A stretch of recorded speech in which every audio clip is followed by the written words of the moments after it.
What if these dead batteries on my bench can still solve real problems instead of ending up in the landfill I have thrown away plenty of batteries over the years? Just like everyone else. But standing here at my workbench, looking at these ones that the meter says are dead, I slow down and think for a moment. I remember a time when we fixed things first and tossed them second. A dead reading does not always mean the story is over.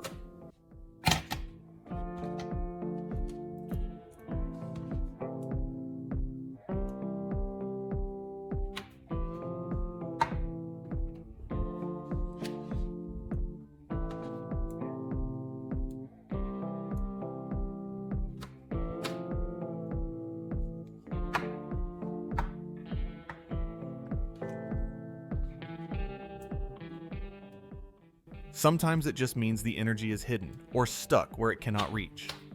Today, instead of sending these batteries to the landfill, I want to see what they can still do. Step by step, with simple tools, we will turn leftovers into something useful again.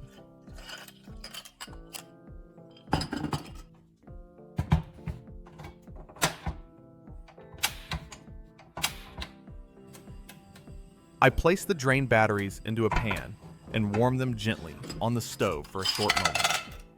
I keep them moving and never rush this step. A little heat can wake the chemistry inside and prepare the batteries for reuse.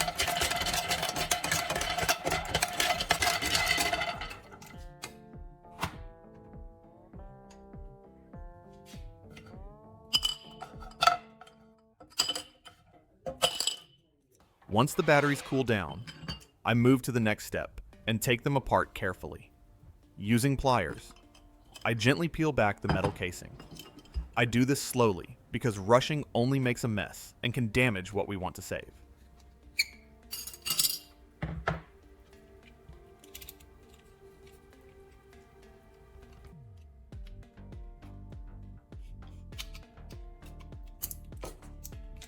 Inside the battery, you will find a dark powder and a solid graphite rod. That powder is the carbon material. I tap it into a small bowl and keep it dry. This powder is useful later for cleaning and polishing jobs around the house. Take your time here and make sure it stays clean. Next, I remove the graphite rod from the center. I wipe it down with a paper towel to remove any loose residue. This rod is strong and handles heat well, which makes it perfect for simple DIY tools later in the project. I place it aside where it will not roll away. I repeat this process with each battery, keeping the powder in one bowl and the graphite rods together. Working slow and staying organized makes this step easy and safe. By the end, you turn useless batteries into materials you can actually use again. Now I take care of the metal shells from the batteries. I move outside for this part and put on gloves for safety. I place the cut metal pieces into a glass jar so everything stays contained. Tell me where you're watching from. I always enjoy seeing the different cities and states you're tuning in from.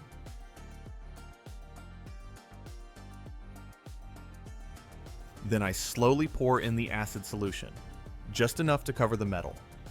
You will see bubbles start right away. That tells you the reaction is working and the metal is being cleaned. I keep the jar in open air and do not lean over it. This step does not need force or rushing. I let the solution do the work while I stand back. After a short time, the metal looks much cleaner. I set the jar aside safely and move on, knowing this part is done the right way. Now I mix a simple solution to bring old tires back to life. I take the bowl with the carbon powder from the batteries and add a small amount of dish soap. I stir it slowly until it turns smooth and dark.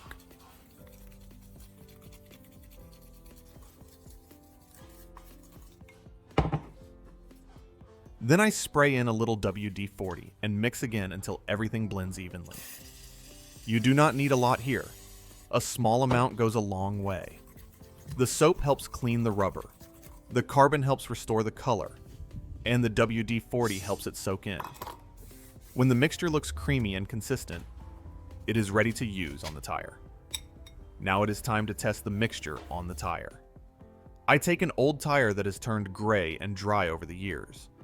With a small brush, I spread the mixture evenly across the surface. I work it into the rubber, making sure it reaches the small cracks and edges. After a minute, I rinse the tire lightly with water. The color does not wash away. That is the first good sign. I brush on a second thin coat and let it sit for a short moment. When I rinse it again, the tire looks darker and more even. You can see the difference right away. The rubber looks healthier, not shiny or slippery, just clean and black again. This simple test shows the mixture really works on old tires.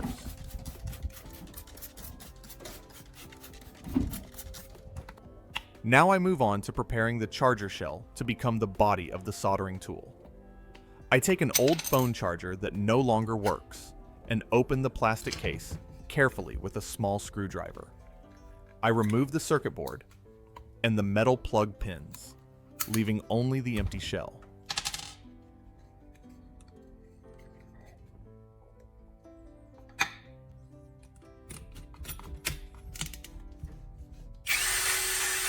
Next, I use a drill to widen the opening where the plug used to be. I go slow and keep the hole clean and centered.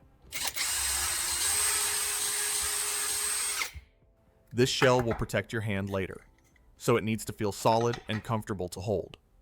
Now I install the tire valve and run the wire through it. I take an old tire valve and remove the valve core so the inside is clear.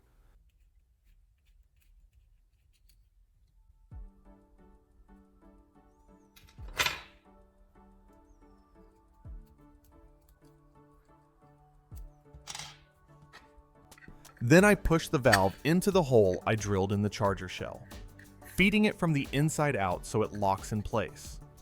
This valve will hold the carbon rod steady later and also protect the wire from sharp edges.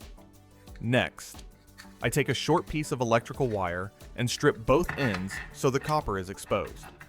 I feed the wire through the metal plug opening, then guide it straight through the tire valve.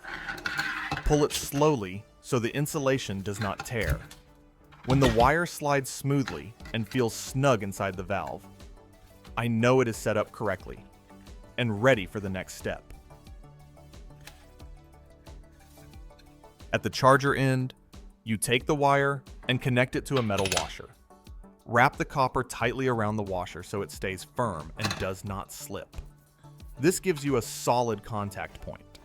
After that, you take an alligator clip and attach it to a second washer. Now you have two strong and easy connection points. This setup makes the work safer, cleaner, and much easier to handle without touching bare wires. Now I prepare the soldering tip using the carbon rod from the old battery.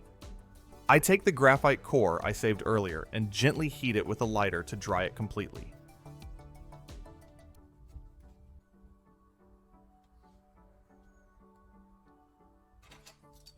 This removes moisture and makes it work more stable. I let it cool for a moment, then check that the surface is clean and smooth. Next, I slide the carbon rod into the tire valve I just installed. It should fit snug, not loose, and not forced. Now I finish the homemade soldering iron and get the repair ready. I connect the positive wire from the charger body to the positive terminal of the drill battery using a washer. Then I clip the negative wire to the negative terminal.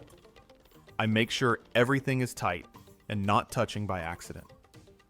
Now I place the broken stainless steel cup on the bench, clean the crack, and set small pieces of solder nearby. At this point, the tool is ready, and so is the job.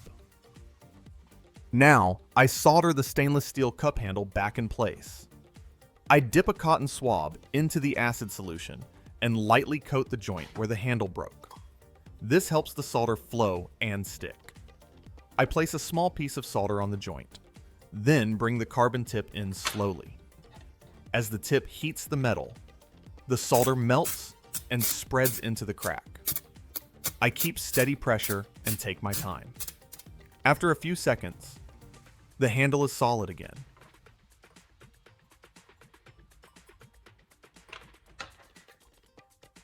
I let it cool naturally before touching it. And just like that, those old batteries proved they still had value. One helped restore a faded tire, and the other became a working soldering tool that fixed this stainless steel cup handle. Nothing fancy, just patience, simple tools, and a willingness to try. If you enjoy turning old things into something useful for your home and workshop, give this video a like, subscribe to the channel, and share it with someone who still believes fixing is better than throwing away.